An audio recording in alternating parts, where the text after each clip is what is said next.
ॐ तत्सत् ब्रह्मणे नमः।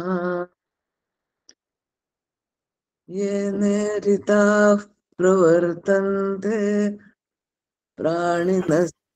आवाज प्राणिनस्त्वेषु नहीं है। तं वन्दे परमात्मानं स्वात्मानं सर्वदेहिनाम्। यत्पादांशु सम्भूतं विश्वं भाति चराचरम् पूर्णानन्दं गुरुं वन्दे तं पूर्णानन्दविग्रहम्। केनोपनिषद् शान्तिपाठः। आप्यायन्तु ममाङ्गानि वाक्प्राणश्चक्षुश्रोत्रमथो बलमिन्द्रियाणि च सर्वाणि सर्वं ब्रह्मोपनिषदम् माहं ब्रह्म निराकुर्याम् मा ब्रह्म निराकरोद निराकरणमस्तु अनिराकरणं मेस्तु तदात्मनि निरते य उपनिषत्सु धर्मास्ते मयि सन्तु ते मयि सन्तु। ॐ शान्ति शान्ति शान्तिः। अथ प्रथमः खण्डः केनेषितं पतितं प्रेषितं मनः केन प्राणप्रथमः प्रैतियुक्तः केनेषितां वाचमिमां वदन्ति चक्षुश्रोत्रमथो क उदेवो युनक्ति श्रोत्रस्य श्रोत्रं मनसो मनो यद्वाचोह वाचं स उ प्राणस्य प्राणः चक्षुषश्चक्षुरतिमुच्चधीराः लोकास्मान् लोकादमृता भवन्ति न तत्र चक्षुर्गच्छति न वाग्गच्छति नो मनो न विद्मो न विजानीमो यथैतदनुशिष्यादन्यदेव तद्विदिता तथो अविदिता दधि इति शुश्रुमपूर्वेषां येनस्तद्व्याचचक्षिरे यद्वाचानभ्युदितं येन वागभ्युद्यते तदेव ब्रह्मत्वं विद्धि नेदं यदिदमुपासते यन्मनसा न मनुते येनाहुर्मनोमतम् तदेव ब्रह्मत्वं विद्धि नेदं यदिदमुपासते यच्चक्षुषा न पश्यति येन चक्षुंषि पश्यति तदेव ब्रह्मत्वं विद्धि नेदं यदिदमुपासते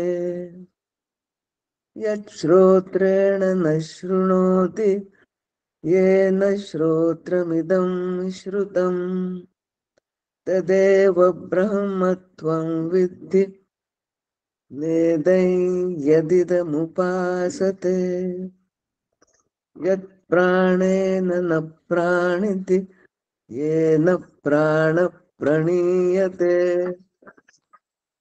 तदेव ब्रह्मत्वं विद्धि नेदं यदिदमुपासते इति प्रथमः खण्डः। अथ द्वितीयः खण्डः यदि मन्यसे सुवेदेति दहरमेवापि नूनं त्वं वेत्थ ब्रह्मणो रूपम् यदस्य त्वं यदस्य च देवेष्वत नुमीमांस्यमेव ते मन्ये विदितम्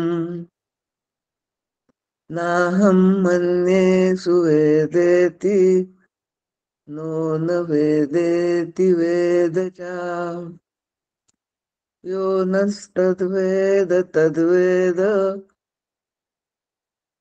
नो न वेदेति वेद च यस्यामतं तस्य मतं मतं यस्य न वेद सः अविज्ञातं विजानताम् विज्ञातं विजानताम् प्रतिबोधविदितं मतममृतत्वं हि विन्दते आत्मना विन्दते वीर्यं विद्यया विन्दते अमृतम्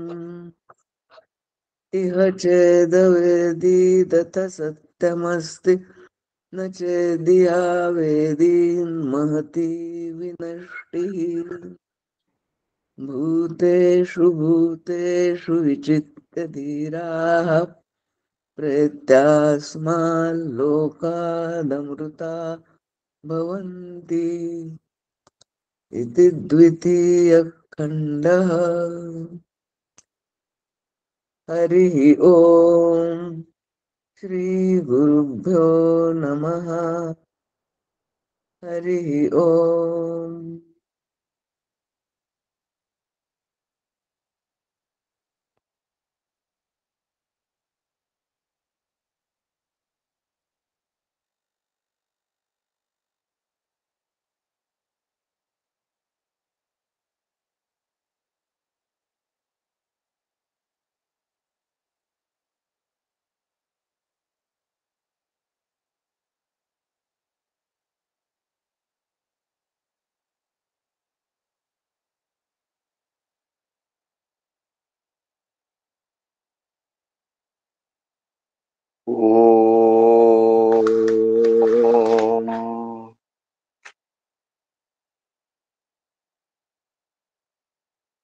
वंशी विभूषितकरान्नवनीरदाभा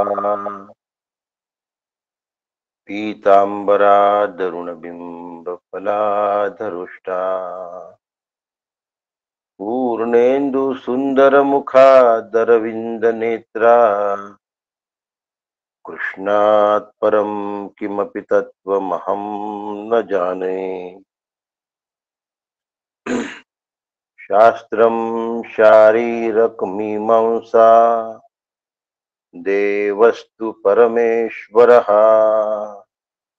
आचार्यः शङ्कराचार्यः सन्तु मे जन्म जन्मनि कृते श्रीगणकाचार्य त्रेतायां मुद्गलो मुनि द्वापारे भृगुव्यासौ च कलौ स्तु शङ्करं स्मृतम् शङ्करं शङ्कराचार्यः सद्गुरु सर्वसन्निभः सर्वेषां शङ्करः सन्तु सच्चिदानन्दरूपिणः ज्ञानदं सद्गुरुं शान्तम् अज्ञानारण्यदाहकम् नमामि भगवत्पादं शङ्करं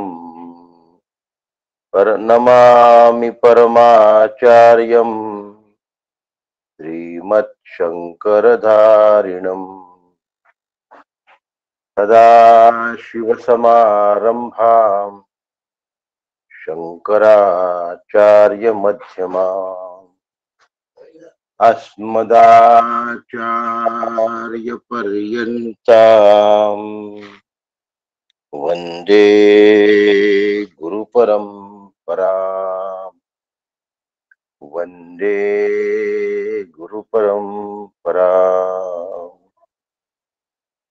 सद्गुरुनाथ महाराज की जय।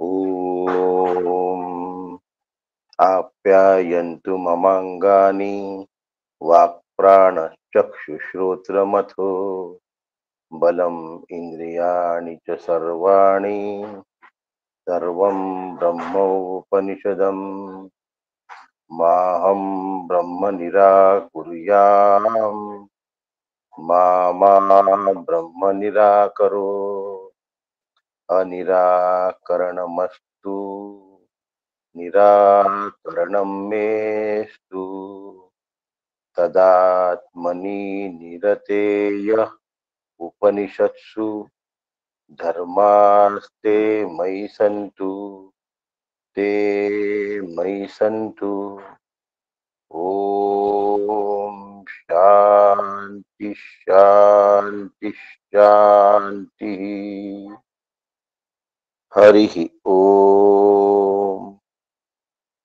श्री गुरुभ्यो नमः। हरि ओम। न तत्र चक्षुर्गच्छति न वाक् गच्छति नो मनाः न विद्मो न विजानीमो यथैतदनुशिष्यात् अन्यदेव तद्विदितादथो अविदितादधि इति शुश्रुम पूर्वेशाम ये नस्तत् व्यचचक्षिरे। तिसरा मंत्र आपला सुरू आहे आणि तिसऱ्या मंत्रामधला बराचसा भाग आपण अर्धा भाग तरी आपण पूर्ण केला आहे।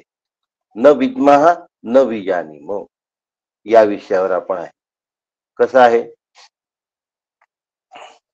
उपनिषद हा विषयच कठीण आहे हे मान्य करायलाच हवं आहे। एक तर प्रपंचाच्या सवयी आणि शरीरांच्या खोडी ह्यांचं एकत्रीकरण असतं आणि ह्या दोन्ही ज्या गोष्टी असतात त्या चांगल्याच आहेत असं आपल्याला वाटत असतं आणि कायम स्थूलाचाच विचार करणाऱ्याला सूक्ष्मामध्ये प्रवेशच नाही करता येत। तो सूक्ष्माच्या विचारांकडे जाऊ शकत नाही, तो सतत स्थूलाचाच विचार करतो। देह संबंधी जगत संबंधी दोनच भ्रांती मुख्य आहेत, देह आणि जगत। आता ह्या दोन भ्रांती इतक्या आमच्या डोक्यामध्ये भिनलेल्या असतात की त्यातून बाहेर निघणं फार कठीण। काही जणांना वाटतं की सकाळी फिरता फिरता उपनिषद ऐकलं तर आपल्याला उपनिषद कळायला काय हरकत आहे, आपण तर चालूनच राहिलो, फ्रेश हवा सुद्धा मिळते आणि उपनिषदही ऐकायला मिळतं, दोन्हीच्या दोन्ही एकाच वेळी होतं। काही जणांना असं वाटतं की आपण झोपून उठून ऑनलाईन वर प्रवचन लावून द्यायचं आणि पुन्हा लोटून ऐकत बसायचं। आता ही खोड शरीराची, याला खोड म्हणतात, एक सवयी म्हणतात, सवयी सांगितल्या मी तुम्हाला। आणि दुसरी खोड असते की बाबा फिरल्याशिवाय बरं नाही वाटत, नंतर फिरायला वेळच मिळत नाही, मग आधीचा वेळ नाही काढायचा फिरण्यासाठी, तोच वेळ जेव्हा उपनिषद आहे तोच वेळ मला फिरायला हवा, खोड म्हणतात त्याला। मग त्याला फिरल्याशिवाय चैन पडत नाही किंवा कोणाला झोपल्याशिवाय चैन पडत नाही। कानाच्या खाली गुगल मीट चालू आहे आणि त्यानंतर डोळे बंद करून आम्ही ऐकतोय असं आम्हाला वाटतं, पण असं उपनिषद गळी उतरत नाही। अहो, खूप मेहनत घ्यावी लागते, त्याशिवाय उपनिषद गळी उतरत नाही। म्हणून आप्यायन्तु ममांगानि, वाक् प्राण चक्षु सगळ्या इंद्रियांना बलम इंद्रियाणीच्या सर्वाणी या सगळ्या इंद्रियांना बळ मिळण्याची प्रार्थना उगाच केलेली नाही. झोपत झोपत उपनिषद ऐकलं आणि चालता चालता उपनिषद ऐकलं. आता कसं आहे, ऑनलाईन वर कोण कसा कारनामा करेल हे सांगू शकत नाही, कारण त्याचा व्हिडिओ बंद असतो. पण त्याच्या गळी हे उतरत नाही. ऐकल्यासारखं त्याला वाटतं, पण त्याचा लाभ त्याला होण्याची शक्यता नसते. मेहनत करावी लागते, मेहनतीशिवाय होत नाही.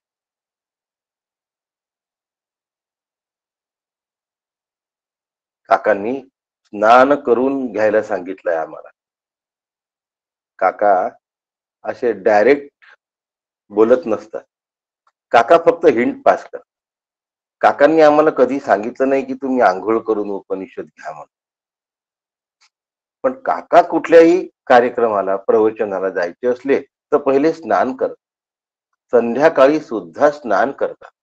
त्यानंतर काका प्रवचन करतात. तर मी नागपूरला प्रवचनांना होतो. ते म्हणले प्रवचनाला जायचं आधी मी स्नान करतो नंतर प्रवचन करेल. अरे तुम्ही एवढी हो कृतीशीलता एवढी पाळतो तर अंथरुणावर झोपून झोपून उपनिषद कळेल का? चालता चालता फिरता फिरता मॉर्निंग वॉकही होतो, उपनिषदही होतो. भेटणाऱ्याला हाय हॅलो हाताने करायचं, इकडे कानाने उपनिषदही ऐकायचं. आप्यायंतु ममांगाने कशाला म्हणावं लागतं? हे म्हणण्याची एवढं एका ठिकाणी एकाग्रतेने बसल्यानंतरही आप्यायंतु ममांगानी हा शांतीपाठ घेऊन उपनिषद समजायला मारामार, तर हे चालता फिरता लोटून उपनिषद कळेल का? असं स्नान करण्याचा मी तुम्हाला आग्रह करत नाही, तरी पण उठून खुर्चीवर तर बसलं पाहिजे उपनिषद ऐकत असताना. अंथरुणावर बसून तर उपनिषद नाही गळी उतरत. असो, मी स्नान करतो हे सांगणे हा माझा उद्देश नाही आहे. काका काय करतात हे सांगणे माझा उद्देश. सध्या तर कार्तिक मास आहे. आधी काकडा आरती पूर्ण करायची असते आणि त्यानंतर उपनिषदाला प्रारंभ करतो. त्यामुळे ह्यापूर्वी काकडा आरती होते देवाची आणि काकडा आरती नंतर उपनिषदाला आम्ही प्रारंभ करतो. कार्तिक महिन्यात, बरं 12 महिने नाही. तर बाकीच्यांनी उठावं. कालच माझ्या कानावर आलं की लोक झोपून ऐकतात आणि मग ते ऐकत असतात की झोपले असतात हे तर त्यांचं त्यांनाच ठाऊक म्हणे आणि हसायला लागतं. म्हणून मला सांगायचं आहे की असं ऐकण्यापेक्षा न ऐकलेलं बरं. ऐकायचं असेल तर उठून खुर्चीवर बसून ऐका, रीतसर ऐका. नाही तर रामकृष्ण हरी. आपला मंत्र सुरू आहे, न तत्र चक्षुर गच्छती न वाग गच्छती नो मनाहा. आपण इथपर्यंत झालाय, तिचे डोळे जात नाही, वाणी जात नाही, मन जात नाही. आज आपला आहे न विद्महा न विजानीमहा. न विद्महा न विजानीमो. श्री गुरु सांगतात आहे, सामान्य मानवी बुद्धीला आत्म्याचं आकलन होत नाही. आणि ऋषी मुनी सांगतात आहे, उपनिषदकार सांगतात आहे, मला स्वतःला सुद्धा ते समजत नाही. तर झोपून झोपून ऐकणाऱ्याला समजेल का हो? उठलं आणि अंथरुणात बसलं आणि अंथरुणात ऐकत राहिलं, समजेल का हो? अहो त्याची सुस्ती घालवण्यासाठी त्याला अंथरूण सोडायला पाहिजे, हातपाय तरी धुवायला पाहिजे आणि मग खुर्चीत बसायला पाहिजे, अंथरुणावर नाही. इथे उपनिषदकार म्हणतात आहे, मला स्वतःला ते समजत नाही. न विद्मो म्हणजे ते तत्व मला स्वतःला जाणण्यासारखं नाही. ओम नमोजी आद्या वेद प्रतिपाद्या जय जय स्वसंवेद्या आत्मरूपा. आत्म्याला आत्मा जर जाणण्यासारखा असता तर आत्मा ज्ञेय वस्तू ठरला आणि जाणणारा ज्ञाता ठरला. म्हणजे आत्म्याचं ज्ञान झालं. ज्ञाता, ज्ञेय आणि ज्ञान ही त्रिपुटी आहे. आत्म्याला मी जाणलं असं म्हटलं तर ज्याला आपण जाणलं ती ज्ञेय वस्तू होते. हे बघा, ही घड्याळ आहे. ह्या घड्याळीला मी जाणलं, ही घड्याळ आहे मी पाहिलं, म्हणजे घड्याळ ज्ञेय वस्तू झाली, मी ज्ञाता झालो आणि घड्याळीचं ज्ञान झालं. आता आत्मा ज्ञेय वस्तू नाही, त्यामुळे आत्म्याला जाणणारा ज्ञाता असू शकत नाही, म्हणून आत्म्याचं ज्ञान होऊ शकत नाही. एवढे दिवस आम्हाला काय सांगितलं तुम्ही? आम्हाला वाटलं की उपनिषदातून आम्हाला आत्माच कळणार आहे. नाही, आत्मा कळण्यासाठी श्री गुरूंपाशी जावं लागतं. गुरु शिष्य ह्यांचं नातं सुदृढ करावं लागतं. तेव्हा कुठे आत्मा गवसण्याची शक्यता आहे. शिष्य तो गुरूंची अंकित संबंधे असे, काकांची ओवी आहे केनोपनिषदातले. त्यावर आपण येऊया. आत्मा स्वसंवेद्य असल्यामुळे आत्मा जाणण्यासारखा नाही, आत्मा विषय नाही, आत्मा ज्ञेय वस्तू नाही, म्हणून आत्मा जाणण्यासारखा नाही. म्हणून आत्मतत्व आपण सगळ्यात पहिल्यांदा एक श्लोक म्हणतो बघा. वंशी विभूषित करा नवनीर दाभ, पीतांबरात तरुणबिंब फलाधरोष्टात, पूर्णेंदू सुंदर मुखात अरविंद नेत्रात. हे सगळं सगुण कृष्णाचं रूप आहे. कृष्णात परम, आणि सांगतात काय आहे, कृष्णात परम किमपि तत्वमहम न जाने. कृष्णापेक्षा श्रेष्ठ असं कुठलंही तत्व मी जाणत नाही. सगुण कृष्णाचं वर्णन आहे आणि निर्गुण कृष्णाचा अनुभव आहे. हा श्लोक मी का म्हणतो? परमपूज्य मंदाताई हा श्लोक म्हणतात आणि गोरखपूरच्या गीता प्रेस गोरखपूर इथे कृष्णाच्या फोटो खाली हा मंत्र दिलेला आहे. त्याच्यामुळे जाणत्यांनी या श्लोकाचा पूर्ण विचार करून मग या श्लोकाला जे वजन दिलेलं आहे त्याचा अर्थ पाहिला, त्या अर्थाचा अभ्यास केला, त्या दिवशीपासून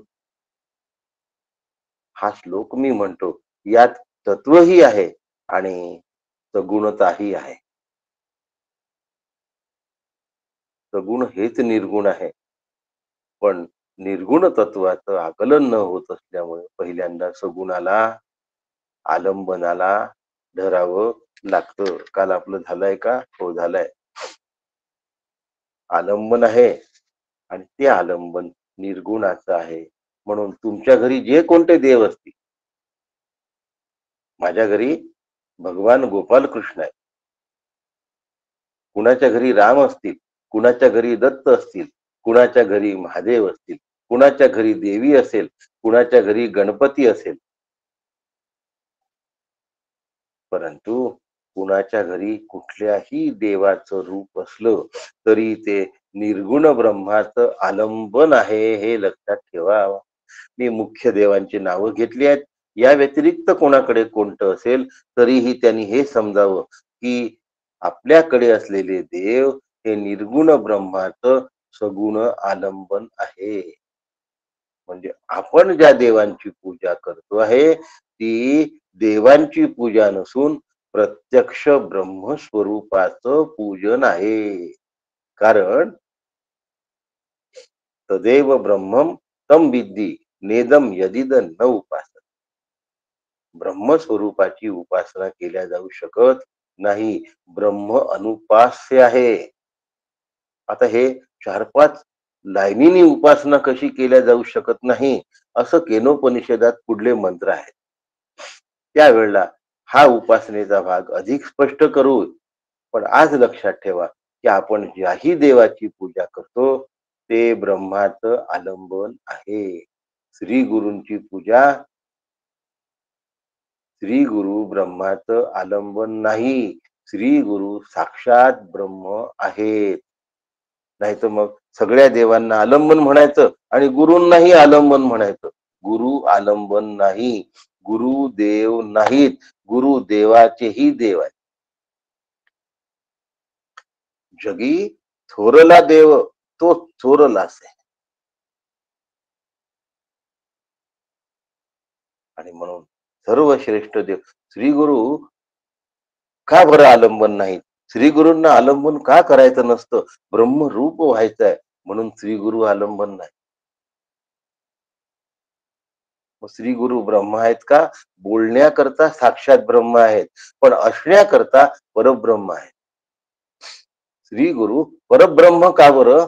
कारण ब्रह्माचं आकलन त्यांच्यामुळे होतं, म्हणून ते ब्रह्मापेक्षाही श्रेष्ठ, म्हणून परब्रह्म. गुरु है साक्षात परब्रह्म, गुरु हरि, गुरु हर, गुरु ब्रह्मा, गुरु है साक्षात परब्रह्मा. श्री गुरु साक्षात परब्रह्म आहे. श्री गुरु जर नसते तर मला ब्रह्म कधीही कळलं नसतं, गवसलं नसतं, अनुभवता आलं नसतं. आणि म्हणून श्री गुरु साक्षात परब्रह्म आहेत, म्हणजे ब्रह्माहून श्रेष्ठ. पर शब्दाचा अर्थ श्रेष्ठ असा होतो. श्री गुरु ब्रह्माहून श्रेष्ठ आहेत, म्हणून श्री गुरूंना परब्रह्म म्हणतात. आणि या बाकी सगळ्या देवता ज्या आपल्या घरी कुलदेवता नावानी असतील, त्या निर्गुण ब्रह्माचं सगुण आलंबन आहे. म्हणजे आपल्याकडे असलेल्या देवता हे ब्रह्मच आहे, या यानी करा.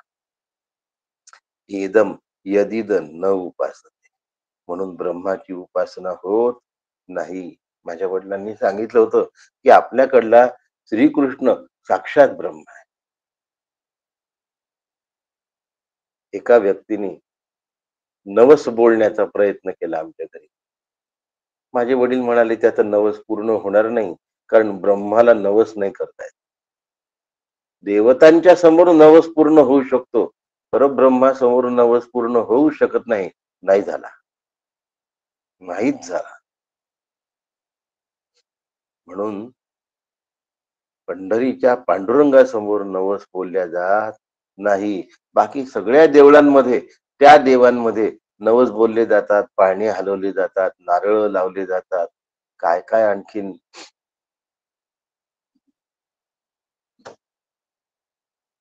पुष्कळ नवसे देव असतात. पण परब्रह्म नवस्या देव असू शकत नाही, कारण तो देवांचाही देव आहे. जगी थोरला देव तो चोरला.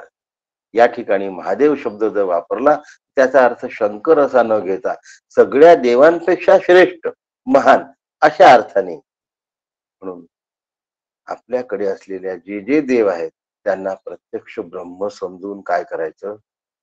राम ब्रह्म आहे, कृष्ण ब्रह्म आहे, दत्त ब्रह्म आहे, देवी ब्रह्म आहे, गणपती ब्रह्म आहे, आणखीन काय जे असतील ते सगळे देव ब्रह्म आहेत, हे समजलं.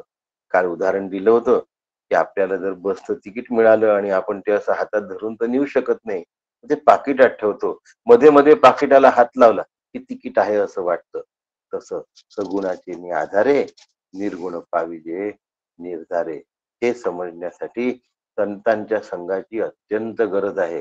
कारण त्यांच्या संघामध्ये ब्रह्मानुभूतीचे विचार असतात. ब्रह्मानुभूती कणिकेच्या पोळ्या सगळेच जण करतात, परंतु सुगरण जी असते तिच्या कणकेच्या पोळीमध्ये पुरण असतं. आणि ती पोळी जेव्हा खातो तेव्हा ती इतकी स्वादिष्ट असते की विचारता सोय नाही. म्हणून विचार सगळेच जण करतात, पण संतांजवळ जे विचार असतात ते पुरण भरलेलं असतं. ते विचार मला ब्रह्मस्वरूपाला घेऊन आपला विषय आहे न विद्महा न विजानीमो. आत्मा प्रसंवेद्य असल्यामुळे तो मला जाणण्यासारखा नाही, म्हणून श्री गुरु सांगतात आहे तो मला जाणता येत नाही. मग आम्हाला कसं सांगायचं? ते म्हणतात न विजानीमो, ते तत्व कुणीही सांगून कळण्यासारखं नाही. वेदांनी सांगून ते कळेल का? नाही कळणार. संतांनी सांगून ते कळेल का? नाही कळणार. मग कसं कळेल? ते तू अनुभवलं कीच कळेल.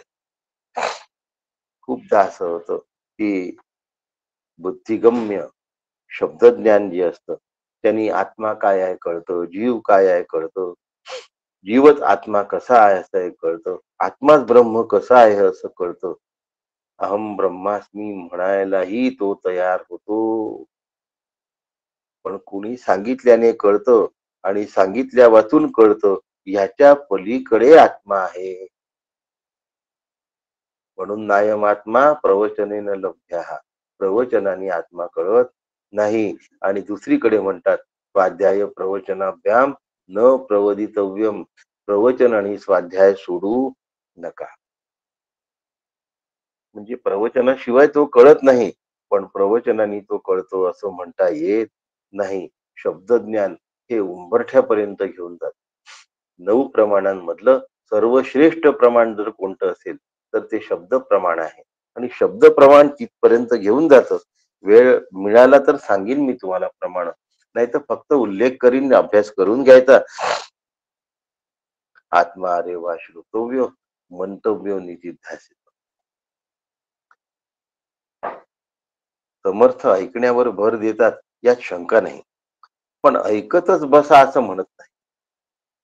आयुष्य जर ऐकण्यात गेलं, आयुष्य जर स्वयंपाकच करण्यात गेलं तर जेवून पोट कधी भरू? त्याप्रमाणे सगळीकडे ऐकतच राहतात. काही लोकांना हा पण एक छंद आहे. जसा मी झोपत झोपत ऐकण्याचा सांगितला, सकाळी चालत चालत ऐकण्याचा सांगितला, तसा सगळीकडलं सगळं ऐकण्याचा एक छंद आहे. ऑनलाईन सुरू झालाय, सकाळपासून रात्रीपर्यंत ऐकतच राहायचं. हे किती छान सांगतात, ते त्यांच्याही पेक्षा छान सांगतात. तिसरे या दोघांपेक्षाही छान सांगतात. पण तिसऱ्याच्या सांगण्यात ही गोष्ट नाही येत, म्हणजे आम्ही त्याच्याही पेक्षा छान आहोत. त्या असल्या प्रकारचं जे ऐकणं आहे, इकडलं सावड तिकडलं सावड तिकडलं ओरबड, आणि एवढं सगळं करून याच्यामध्ये ही त्रुटी, त्याच्यामध्ये ती त्रुटी, त्याच्यामध्ये ती त्रुटी. दोषपूर्ण ऐकू नका. श्रद्धायुक्त अंतःकरणाने ऐका. दोषयुक्त अंतःकरणाने ऐकू नका.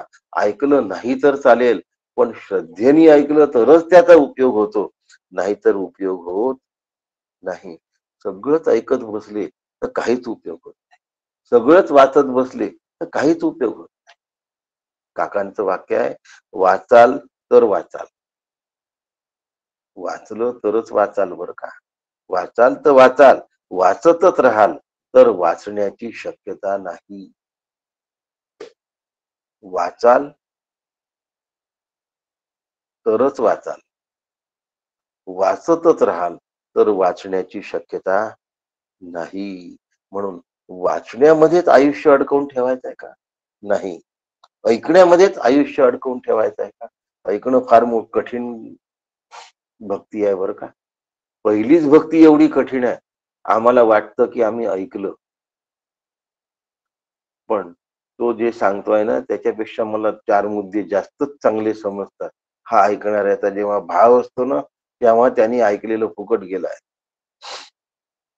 आणि सगळ्यांचं ऐकत बसण्याचा ज्याला धंदा लागलाय, ज्याला छंद लागलाय, त्याच्याबद्दल न बोललेलं बरं. एकच ओवी सांगून देतो फक्त. अगा उगवला गभस्ती, किती एक वाटा दिसती, आणि तिथुलेही काय चाली जाती सांगे मग. छंद असतो लोकांना.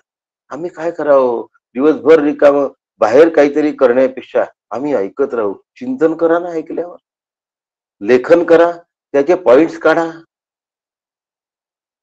आणि काढलेल्या पॉइंट्सवर चिंतन करा. तच्चिंतनम तत्कथनम अन्योन्यं तत्प्रबोधनम एतदेकं परत्वं च ब्रह्माभ्यासम विदुर्बुधा. गुरूंवर श्रद्धाच नसते. त्यामुळे माणूस काय करतो, गुरु करून टाकतो, करून टाकतो, संपलं. गेलं त्या गुरुला टाकून, आणि सांगायचं माझा भार तुम्हाला व्हायचा आहे बरं का, मी तुमची शिष्य आहे बरं का. म्हणजे चिमटे कोणाला घेत राहायचे, गुरुला. स्वतः काहीही करायचं नाही. आम्ही कोरेच्या कोरे, कोरे. आम्ही स्वतःच्या मनाने जो अनुभव आहे तोच लिहित बसतो आमच्या कागदावर, अंतःकरणाच्या. म्हणून काकांनी ओवी दिली, पाणी वाहे तो पाण, ऐशी संज्ञा असे निकी, शिष्य तो गुरूंचे अंकी, संबंधे असे. पहिल्या दोन चरणांचा अर्थ सांगण्याची गरज नाही. पाणी वाहे तो पाणकी, जन्मा आला हेला, पाणी वाहू वाहू गेला. प्रपंचाचा भारच वाहत राहणे, प्रपंचाचा भारच वाहत राहणे, अशा प्रकारचा जो विचार आहे त्याला पाणकी असं म्हटलंय. त्याला काय म्हटलंय? पाणकी असं म्हटलं आहे. आणि शिष्य गुरु संबंधाने ही संज्ञा कळते. म्हणून आता ज्याचा प्रेरक असा तू प्रश्न विचारला आहे तो आता या ठिकाणी सांगतो. शिष्य तो गुरुची अंकी, अंकी शब्दाचा अर्थ दास असा. शिष्य हा गुरुचा दास असतो. गुरुबुद्धीच्या पलीकडे त्याची स्वबुद्धी कधीही डोकं काढत नाही. गुरूंना शिकवणारे असतात. तुम्हाला हे समजलंच नाही का हो? अहो मी असा नाही, मी तसा आहे. तू कसा आहे हे तू शिकवणार. आणि जर हे तू शिकवायचं आहे तर तू कशाला गुरु केला? तूच तर गुरुचा गुरु आहे. सांभाळ स्वतःला. जित्याची खोड. गुरु आणि शिष्य ह्याचं नातं काकांनी या ठिकाणी दिलंय. ओवी क्रमांक 70 आहे आणि नवीन पुस्तकात ती ओवी क्रमांक 66 आहे. जुन्या पुस्तकापेक्षा नवीन पुस्तकात 4 क्रमांक कमी आहेत. त्याचं कारण वेगळं आहे. नवीन पुस्तकात ओवी क्रमांक 66 आणि जुन्या पुस्तकात ओवी क्रमांक 70. शिष्य तो गुरुची अंकी. शिष्याला स्वबुद्धीने चालण्याचा अधिकारच नाही. मै गुलाम मै गुलाम मै गुलाम तेरा, तू है साहिब, तू है साहिब, तू है साहिब मेरा.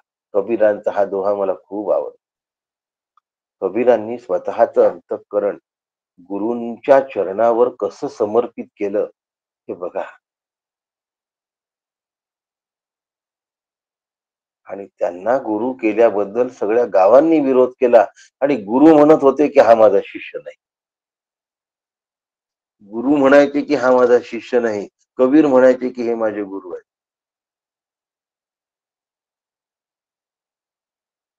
पहाटेच्या मंदान धक्कारी गंगेच्या घाटावर पायऱ्या उतरत असताना एका पायरीवर कबीर झोपून राहिले आणि सकाळी ठरल्याप्रमाणे मंदान धक्कारी गुरु आले आणि ते उतरत असताना ज्या पायरीवर ते पाय ठेवला खाली कबीर झोपले होते तो कबीराच्या अंगावर पडला. कबीराच्या अंगावर पाय पडल्याबरोबर गुरूंनी तो उचलला. राम राम राम राम. कबीर उठले, म्हणाले गुरुदेव मला मंत्र मिळाला, गुरुदेव मला मंत्र मिळाला. आणि कबीरांनी त्यानंतर उपासना सुरू केली. त्यानंतर कबीरांनी गुरु निर्देशाप्रमाणे साधन चालू केलं. गुरूंची आणि कबीरांची एवढीच भेट आहे. या भेटीनंतर गुरुतत्वानी कबीरांना पूर्णतः सांभाळलं. पण निष्ठा गावात सांगतात आहे की हे माझे गुरु आहेत आणि गुरु सांगतात आहे की तो माझा शिष्य नाही, तरी कबीरांच्या मनात असा भाव आला नाही की हे माझे गुरु नाहीत बा. शिष्य तो गुरूंचे अंकी, संबंधे असे. जोपर्यंत असा संबंध शिष्याकडून प्रस्थापित होत नाही तोपर्यंत गुरु शिष्य संबंध अस्तित्वातच येत नाही. एक बांधलेले नाते असतात, एक जुळलेले नाते असतात. गुरु शिष्य हे जुळलेलं नातं असतं. हे दोन्हीकडनं जोडावं लागतं आणि गुरूंकडनं ते जोडलेलं असतं व्यावहारिक सत्य, पण शिष्याला ते नातं घट्ट पकडून ठेवावं लागतं. गुरूंचा ते नातं धरून ठेवण्याची गरज नाही. गुरूंसाठी सगळं जग ब्रह्मरूप आहे. त्याच्यामुळे गुरूंसाठी कोणीही शिष्य नाही, ब्रह्मरूपच आहे. गुरुर्नैव शिष्य चिदानंद रूप शिवोहम शिव. पण शिष्यासाठी गुरु हे नातं अत्यंत बलवान आणि संबंध घट्ट करून जुळवून घेतलं पाहिजे आणि शिष्याने ते वृद्धिंगत केलं पाहिजे. शिष्याची जबाबदारी आहे गुरूंशी नातं वृद्धिंगत करण्याची. फोनवर बोलणं म्हणजे नातं होतं असं समजू नका. डॉक्टर काका आणि शंकर महाराज यांचे 5 ते 6 पत्र आहेत फक्त. पत्रोपनिषद या पुस्तकामध्ये 5 ते 6 पत्र आहेत फक्त.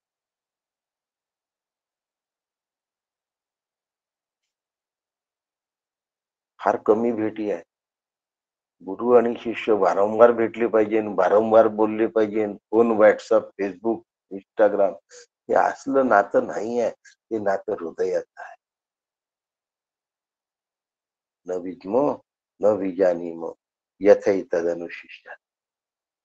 आत्मस्वरूपात चक्षुरादी इंद्रिय, मनादी ज्ञानेंद्रिय, कर्मेंद्रिय आणि अंतःकरण हे पोचू शकत नसल्यामुळे आत्म्याचे ज्ञान तुला कसे द्यावे हे आम्ही जाणत नाही, हे आम्हाला समजत नाही. आत्मा घटादिवत कळणार नाही. ती घड्याळ दाखवली तसा आत्मा कळणार नाही. सुख दुःखादी स्वयंवेद्यही तो नाही. शब्द नीट समजून घ्या. स्वयंवेद्य वापरला आहे, स्वसंवेद्य वापरलेला नाही. आत्मा स्वयंवेद्य नाही म्हणजे मला जाणता येईल असा नाही. स्वसंवेद्य म्हटलेलं नाही मी, स्वयंवेद्य म्हटलंय. दुःख दुसऱ्याला कळत नाही. पेन्स जे असतात ते दुसऱ्याला कळत नाही, त्याला स्वयंवेद्य असं. माझ्या अंतःकरणात तो दुःखाचा झरा आहे, तुम्हाला कसा सांगू, तो माझा मलाच कळतो, याला स्वयंवेद्य असं म्हणतात. आणि स्वसंवेद्य म्हणजे त्याला प्रकाशित दुसरा कोणी करू शकत नाही. तो स्वयंप्रकाशित आहे, त्याला स्वसंवेद्य असं म्हणतात. आणि आत्मा घटाप्रमाणे कळणारा नाही, द्रष्टा दृश्य दर्शन असा कळणारा नाही. सुख दुःखादी म्हणजे आत्मा ज्ञेय वस्तू नाही. सुख दुःखादी स्वयंवेद्यही आत्मा नाही, तो स्वयंसिद्ध आहे. आणि म्हणून आत्मा ज्ञान होण्यासारखा नाही, आत्मा ज्ञान स्वरूप आहे. म्हणून आत्म्याचं ज्ञान होत नाही. आत्म्याचं ज्ञान झालं की त्रिपुटीमध्ये आला. आत्मा ज्ञानरूप आहे. आत्मा स्वतः विज्ञान रूप आहे. आत्म्याचं अपरोक्षत्वानी अनुभव घ्यावा लागतो. तो मी आहे. म्हणून श्री गुरु सांगतात आहे, न विद्मो न विजानीमो यथैतदनु शिष्य. शिष्याला सांगतात आहे की आत्म्याचं ज्ञान प्रमाणाने होणार नाही. प्रमाणाने आत्मबोध होण्याची शक्यता नाही. म्हणून आत्म्याचं ज्ञान हा शब्दप्रयोगच सिद्ध होत नाही. म्हणून आत्मबोध हा शब्दप्रयोग सिद्ध होतो, पण बोध जो होतो तो ज्ञानासारखा नसतो. तो मी आहे याला बोध असं म्हणतात. जे अध्यस्त अधिष्ठाना ब्रह्म एक वा नाना म्हणून कवण्याही अनुमाना ते न मिळे. आत्मा कुठल्याही प्रमाणांचा विषय होत नाही. प्रमाणम विना प्रमाण सिद्ध. प्रमाणाशिवाय ज्ञानाचं सिद्धीकरण होत नाही. प्रमाकरणम प्रमाणम, ज्याचे साह्याने आपण ज्ञान घेतो त्या साधनाला सुद्धा प्रमाण असं म्हणतात. म्हणून प्रमाणाशिवाय प्रमा सिद्ध होत नाही. असं असलं तरी आत्म्याचं प्रमा ज्ञान होत नसल्यामुळे आत्मा प्रमाणांचा विषय होत नाही. प्रमाण 9 सविस्तर नाही सांगत. एकाला प्रत्यक्ष प्रमाण असं म्हणतात. चक्षुर्वे सत्यम, डोळ्यांना दिसतं. त्याला प्रत्यक्ष प्रमाण म्हणतात. एकाला अनुमान प्रमाण असं म्हणतात. बुद्धीने काय करायचं, अंदाज घ्यायचा. एकाला उपमान प्रमाण असं म्हणतात, त्याच्यासारखं दुसरं. एकाला अर्थापत्ती असं म्हणतात, हे आणि हे या दोन मध्ये तुलना करून. एकाला अनुपलब्धी असं म्हणतात, त्या ठिकाणी ते नाही पण तसं ते दुसऱ्या ठिकाणी आहे. आणि 6वं शब्द प्रमाण. हे 6 मुख्य प्रमाण आहेत. ऐतिह्य, चेष्टा आणि असे ते 3 शक्य. शक्य, ऐतिह्य आणि चेष्टा असे 3 प्रमाण. असे शक्य म्हणजे शक्यता आहे. चेष्टा म्हणजे पदार्थ कसा झाला, बोटाने अशी खूण केली, खूप छान, चेष्टा प्रमाण. ऐतिह्य, चेष्टा आणि कोणतं सांगितलं तिसरं, शक्य. ते शक्यता आहे. या दृष्टीने शक्य असे हे 9 प्रमाण आहेत. आत्मा 9 प्रमाणांचा विषय होऊ शकत नाही, कारण आत्मज्ञान हे सब्जेक्टिव्ह नाही. आत्मज्ञान हे ऑब्जेक्टिव्ह नाही. आला प्रश्न? आपल्याला तर 2च ज्ञान माहित आहे. एक सब्जेक्टिव्ह माहित आहे आणि एक ऑब्जेक्टिव्ह माहित आहे. सब्जेक्टिव्ह ज्ञान हे द्रष्ट्याला होतं आणि ऑब्जेक्टिव्ह ज्ञान हे दृश्याबाबत होतं.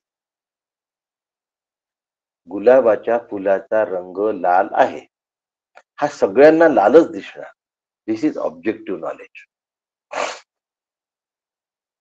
मला गुलाबाचा वास खूप आवडतो. मला केवड्याचा वास खूप आवडतो. मला इतका तीव्र वास आवडत नाही, म्हणून मला मोगरा किंवा चमेलीचा वास आवडतो.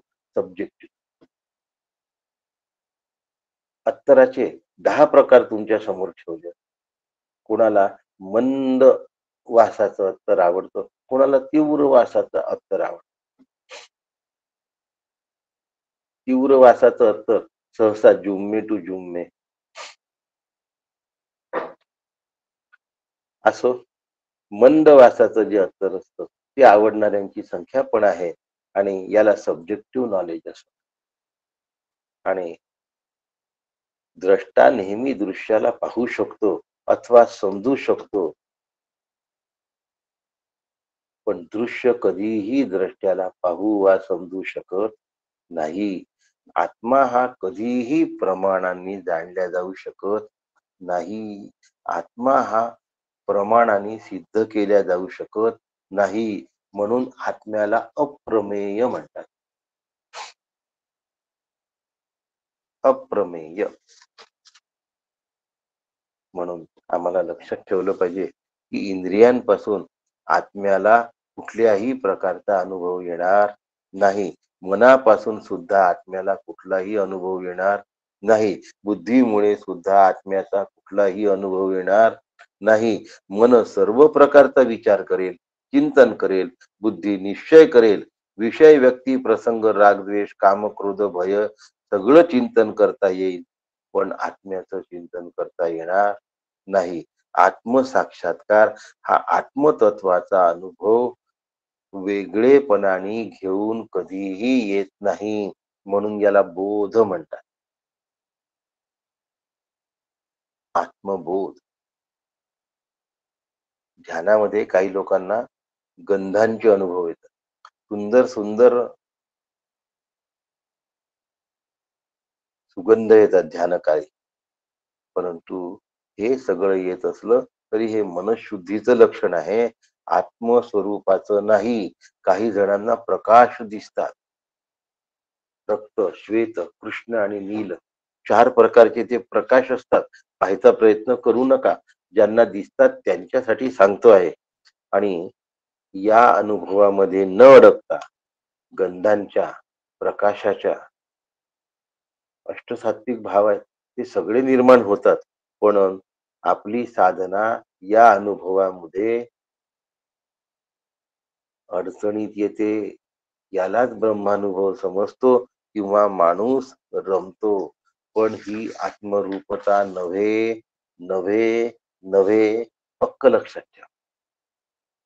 म्हणून याचा प्रेरक कोण आहे हे पुसता, नट म्हणून प्रेरका तू पुशिता तो तुझं सांगू आता, ठावे न ठावे या परता शास्त्रानुसार. काय म्हणतात हे काका? म्हणून प्रेरका तू कुशिता. अरे, म्हणून प्रेरकाविषयी तू प्रश्न विचारला आहे. जो कळतो आणि न कळतो ह्या पलीकडचा तो प्रेरक आहे. तो शास्त्राच्या आधाराने मी तुला सांगतो. परी श्री गुरु आणखीन आटोकाट प्रयत्न करतात आहे आणि त्या प्रयत्नात ते म्हणतात, अन्य देव तद्विदिता दथो अविदिता दधी. जे विदित आपण ठावे ते प्रमाणे कळो यावे आणि तये विषय व्हावे अन्य कोणा. विदित म्हणजे आपल्याला जे माहित असतं ते, अविदित म्हणजे जे आपल्याला माहित नसतं ते. आपल्याला जे माहिती आहे त्यामध्ये आत्मा नाही. विदितादथो, कोणत्याही प्रमाणाने जे समजतो, विषय होतो, ती गोष्ट आपल्याला माहित असते. म्हणून जे जे विदित आहे म्हणजे आपल्याला ठाऊक आहे, जे ठाव आहे ते अल्प असतं, ते परिच्छिन्न असतं, ते अल्पव्यापी असतं. म्हणून आत्मा विदित असू शकत नाही. म्हणून ज्ञात वस्तूंपासून भिन्न स्वरूपाचा आत्मा आहे. अन्यत एव तत् अविदिता. आता विदिता दथो म्हटलाय, अविदिता दधी, अन्यत एव तत् अविदितात. आत्मा काय म्हणतो आहे? आत्मतत्व विदितापासून म्हणजे व्याकृतापासून, कार्यापासून भिन्न स्वरूपाचं आहे. म्हणजे कार्याच्याही ते अतीत आहे. मग आता विदित सोडलं, मग आत्मा अविदित आहे का? विदित म्हणजे जे ठाऊक आहे, तसा आत्मा नाही. आत्मा अविदित आहे का? विदित जे नाही ते अव्याकृत तत्व पाही, ब्रह्म पलीकडे त्याही सर्व रूप. काका म्हणतात. काकांनी शंकर भाष्याला तंतोतंत ओवीबद्ध केलेलं आहे, लक्षात ठेवा. त्यामुळे आपल्याला काकांच्या ओव्या समजतात आणि ते समजलं की उपनिषद कळतं, म्हणजे स्वरूपाकार होत आहे. जी वस्तू ज्ञात असते, जी वस्तू दृश्य असते, जी वस्तू इंद्रिय गोचर असते, जी वस्तू नामरूपात्मक असते, जी वस्तू कार्य म्हणून असते, त्याला विदित असं म्हणतात. जे स्वरूप ज्ञान प्रक्रियेने विशेषत्वाने ज्ञानाच्या क्रियेचा विषय होतं, त्याला विदित असं म्हणतात. सर्व ज्ञेय विषय विदित आहे. असे हे ज्ञान कुठेतरी, काहीतरी, कोणाला तरी, केव्हा तरी होते, म्हणजे ज्ञेय झालं. आणि म्हणून अगाज्ञान जयाचे घडे, ते निराळे असणे पडे. ब्रह्म एकची ते न मोडे ज्ञाता. ब्रह्म असा आहे की ज्ञाता ज्ञेय ज्ञान या त्रिपुटी न मोडता ब्रह्म कळू शकत नाही. आम्हाला कशी सवय आहे? घटद्रष्टा घटात भिन्न. घट पाहणाऱ्याला नीय वस्तू घट दिसते, दृश्य वस्तूला स्वतःच ज्ञान नसतं. घटाला मी घट आहे असं ज्ञान नसतं. ज्ञाताचे जे ज्ञान घेतले, क्वचित, किंचित आणि कस्यचित, 3 विषयाचं ज्ञान घेता येतं 3 पद्धतीने. त्या स्थानामध्ये, काळामध्ये आणि वेळेमध्ये ते सगळं विदित असतं. त्याला व्याकृत म्हणतात.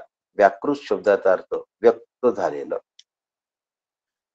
इंद्रिय गोचर, निर्मित, कर्मजन्य, नाम रूप गुण जाती संज्ञा क्रिया संबंध यांनी जे युक्त असतं, म्हणून त्याला विदित असं म्हणतात.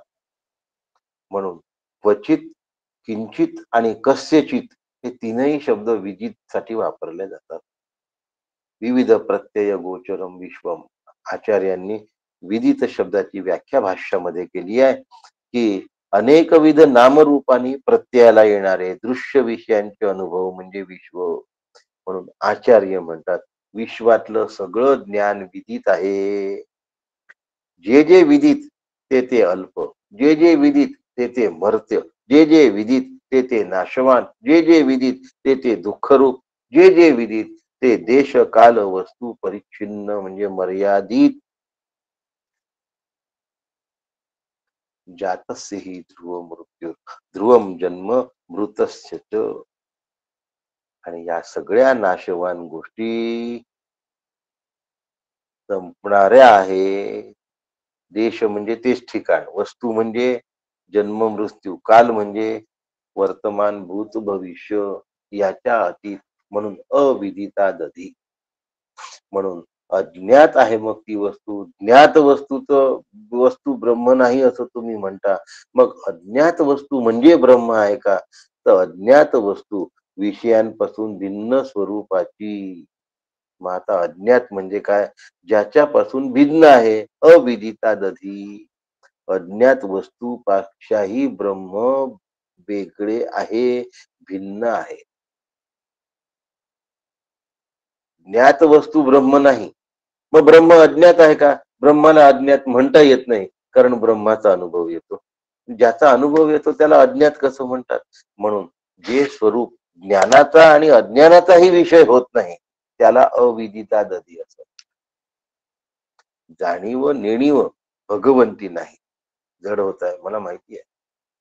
उपनिषदांसारखा विषय समजून घ्यायला बुद्धीची सुद्धा अतिसूक्ष्मता लागते. म्हणून तर सकाळपासून सांगतोय, छान फ्रेश होऊन राहा. असाच प्रसंग आला. लोक हसले की उपनिषद ऐकत असताना लोक झोपतात. खरंच आहे, स्थूल बुद्धीला झोपच येणार. माझी सूक्ष्म बुद्धी असेल तर भगवंताजवळ प्रार्थना करावी की तू मला एवढं मोठं देणं दिलंय की हे मला समजत आहे. ज्यांना नाही समजत रेडा झोपणारच होतो. त्याला पर्याय नाही आहे झोपण्याशिवाय, कारण की त्याला कळतच नाही. ऐकू येत आहे पण कळत नाही. समजतोय ना फरक? एका माणसाला विमानाने जायचं होतं. 5 वाजताचं विमान होतं, म्हणून पहाटे 3 वाजताचा अलार्म लावला की फ्रेश होऊन एअरपोर्टला जायचंय. त्याच्या खोलीत तो आणि त्याचा कुत्रा झोपला होता. 3 वाजता अलार्म वाजत नाही तर सगळ्यात पहिल्यांदा कुत्रा जागा झाला. खोलीतच झोपला होता ना, त्यामुळे पहिले कुत्रा जागा झाला. आणि मग हा माणूस आपला अंथरूण सोडून बाहेर आला. बाहेर आल्यानंतर माणूस आपल्या कामाला लागला आणि कुत्रा पुन्हा झोपून गेला. अलार्म दोघांनी पण ऐकला, पण एकाने अलार्म पासून जीवनाला एक दिशा दिली आणि एकाने त्या अलार्म पासून काहीही शिकलेलं नाही. त्यामुळे उपनिषद ऐकणारे काही जण दिशा घेऊन जातील आणि काही जण पुन्हा झोपतील. त्यांना पुन्हा कधीतरी कोणीतरी जाग करेल अशी आशा करूया. आणि म्हणून ब्रह्मस्वरूप ज्ञानाचा विषय होत नाही, पण ब्रह्मस्वरूप अज्ञात सुद्धा नाही. म्हणून ज्ञान आणि अज्ञान याच्या ते पलीकडे आहे. म्हणून ते दृश्य कार्य पण नाही आणि अदृश्य कारण पण नाही. म्हणून ते इंद्रिय गोचर नामरूपात्मक कार्यही नाही आणि अव्याकृत असं कारणही नाही. म्हणून ब्रह्म कार्य आणि कारण याच्या अतीत आहे. ब्रह्म कार्यही नाही आणि ब्रह्म कारणही नाही. मला वाटतं आता हे बरंच जड होत चाललं आहे, आणि जड तर आहेच. कार्य म्हणजे काय? वृक्षाला कार्य, मूळ, फांद्या, फळ, पानं, फुलं. आणि कारण काय आहे वृक्षाचं? बीज. बीज हे वृक्षाचं कारण आहे. आणि बाकी सगळे त्याचे अवयव हे कार्य आहे. आता ह्या कार्यामध्ये तो शुद्ध हवा सोडतो, अशुद्ध हवा ठेवून घेतो, हे सुद्धा कारण येतं. म्हणून कार्य आणि कारण म्हणजे वृक्ष आणि बीज याच्या न्यायाने कार्यकारण सांगितलं जातं. म्हणून आत्मा कार्यरूप विश्वही नाही आणि आत्मा बीजरूप विश्वाचं कारणही नाही. मग आता विश्व आत्म्यापासून निर्माण झालं म्हणजे मग बीजरूप कार्य आहे का? कारण आहे का? आत्म्यापासून जर विश्व निर्माण झालं असं म्हणत असाल तर मग बीजापासून वृक्ष निर्माण होतो. तसं आत्म्यापासून जगत निर्माण झालेलं आहे का? म्हणजे ब्रह्मापासून जगत निर्माण झालेलं आहे का? तसा आत्म्यापासून शरीर निर्माण झालेलं आहे का? नाही. जड झालं ना? मग आता थोडस सोपं सांगू. अव्यक्तादीनी भूतानी व्यक्त मध्यानी भारत अव्यक्त निधनान्यव तत्र का परिदेव ना. सर्व भूते अव्यक्तापासून जन्म येतात, व्यक्त होतात, पुन्हा अव्यक्तामध्ये लय पावतात. गीताचा आधार घेतला ना की उपनिषद खूप सोपं होतं. खूप सोपं होतं. उभयोरपी दृष्टोंत त्वनयोः तत्वदर्शिभिः. भगवद्गीतेला सतत धरून ठेवावं. म्हणून आपण श्रुती स्मृती अभ्यास वर्ग आपला अभ्यास वर्ग आहे. आपण उपनिषदांचा अभ्यास करत असलो तरी गीतेला आपण पक्क धरलेला आहे. आधी आपण 2.25 वर्ष गीता घेतली आहे आणि अजूनही त्याची उजळणी चालू आहे आणि राहणार आहे. म्हणून भगवद्गीतेच्या मदतीची फार गरज आहे. आईने मऊ घास करून दिला की बाळाला तो पचतो, कारण ती मऊ तर करतेच पण रुचकरही करते. गीतेचे अनंत उपकार आहेत. आत्मा कार्यकारणात व्यक्त अव्यक्ताच्या अतीत आहे. भौतिक विश्वात कितीही भोग मिळाले तरी मनुष्याला आंतरिक शांती आणि अखंड समाधान मिळणार नाही.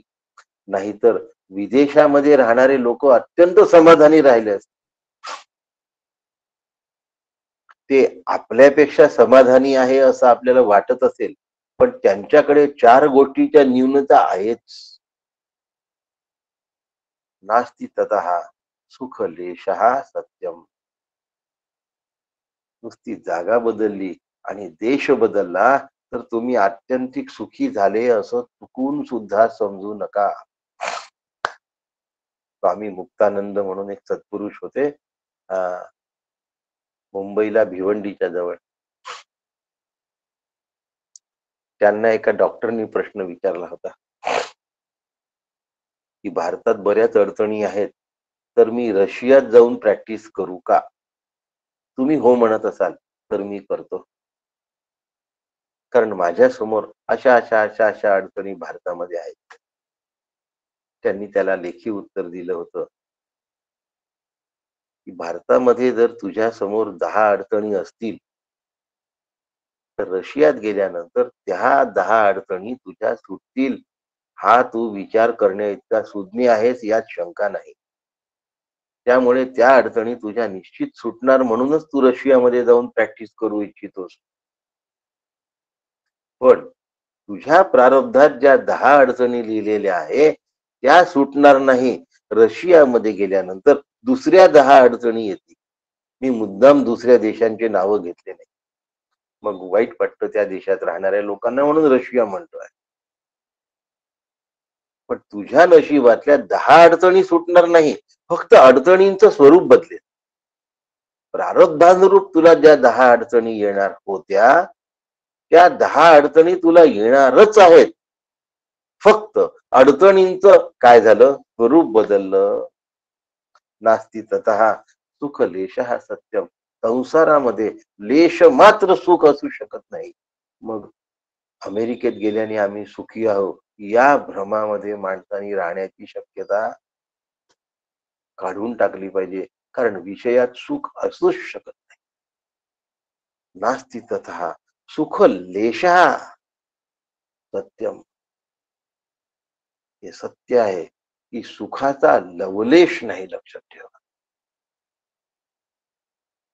म्हणून येयम त्याज्यमिती आचार्य सांगतात, येयम त्याज्यमिती, त्यागाशिवाय आनंद नाही. कौपीनवंत खलु भाग्यवंत. मुक्तिमिच्छसी चेत्तात सर्वान विषयान विषवत त्यज्य. अष्टावक्र गीता. मुक्तिमिच्छसी चेत्तात. तू मुक्तीची खरोखर तळमळ आहे का? तुझ्या चित्तामध्ये व्याकुळता आहे का मुक्तीसाठी? तर मग सर्वान विषयान विषवत त्यज्य. विषाचा कण सुद्धा ठेवतो का हो आपण? नाही.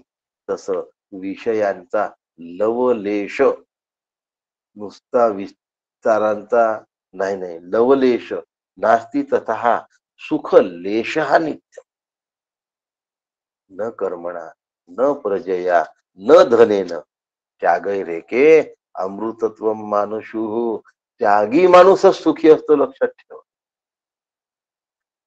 एवढंही मोठं कर्म केलं तरी सुख मिळेल असं समजू नका. प्रजोत्पत्ती केली म्हणून सुख मिळेल असं समजू नका. खूप मोठं धन कमावलं म्हणून तुम्ही सुखी झालात असं समजू नका. आजकाल फार हे आहे, पैसा पाहिजे, पैसा असलं की सुख असतं, खोटी गोष्ट आहे.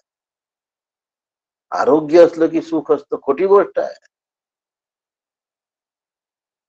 शरीर सुदृढ आहे, मत्सर गेला नाही, ईर्ष्या गेली नाही, द्वेष गेली नाही, क्रोध गेला नाही, कशाचं सुखी आहे. आणि म्हणून कर्माने प्रजेने धनाने मोक्ष प्राप्ती होऊ शकत नाही. मोक्ष प्राप्ती फक्त त्यागाने होते. काका म्हणतात जे जे व्यक्त ते हेय गा दुःख युक्त हेय टाकणे निभ्रांत त्याज्य म्हणून जे जे व्यक्त ते हेय गा दुःख युक्त हेय टाकणे निभ्रांत सर्वान विषयान विषवत त्याज्य अष्टावक्र ऋषी सांगतात आहे. मग हे सगळं हेय जे आहे ते विदित आहे आणि विदित त्याज्य आहे. आम्ही आमच्या बुद्धीला फार बुद्धिमान समजतो. आत्मा न हेयम न उपादेय. आत्मा हेय पण नाही आणि आत्मा उपादेय पण नाही. म्हणजे आत्म्याचा त्यागही करता येत नाही आणि आत्म्याला ग्रहणही करता येत नाही. आत्मस्वरूपाचा त्याग का करता येत नाही? कारण आत्मस्वरूपाला ग्रहण करता येत. म्हणून आत्मस्वरूप विदित आणि अविदित दोनही वस्तूंपासून भिन्न आहे.